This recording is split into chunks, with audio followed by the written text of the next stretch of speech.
今天下雨的又冷了，听说今天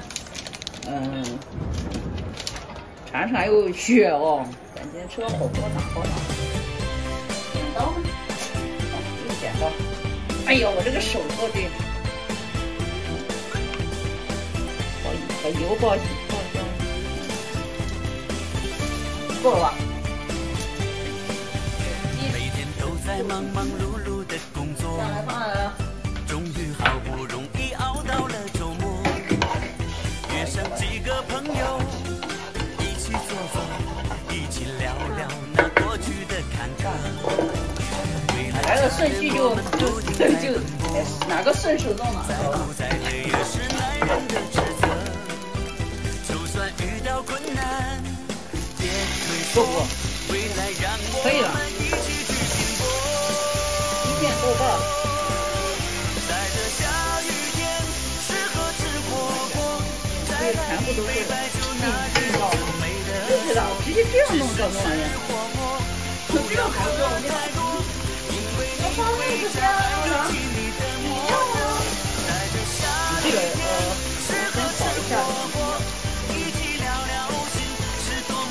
哇，抽烟机开开。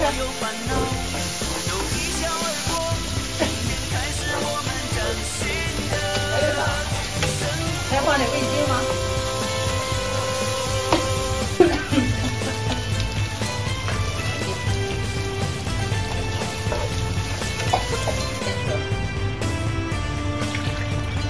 放水，再大一点，够不够？水够不够？2天呢，这过年吃的火锅剩的还剩的，炸的有，品种蛮多。这个也是剩的，还有这个牛肉啊，这个上次买了500块钱，就剩这一点点。哦，可以煮了。哇，冰上。哦，同志们，这个咋弄的？看这个咋吃？这个不行啊，这个全倒进去有点多，还得等一下。看看这个吧。牛肉片。好，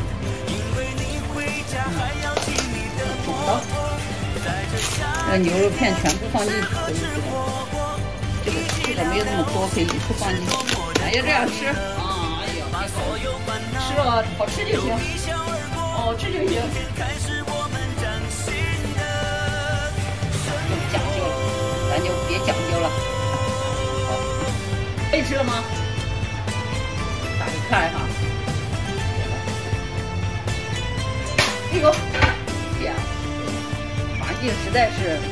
为了不给客厅搞味道，牛肉还没有，看牛肉还我的床应该可以，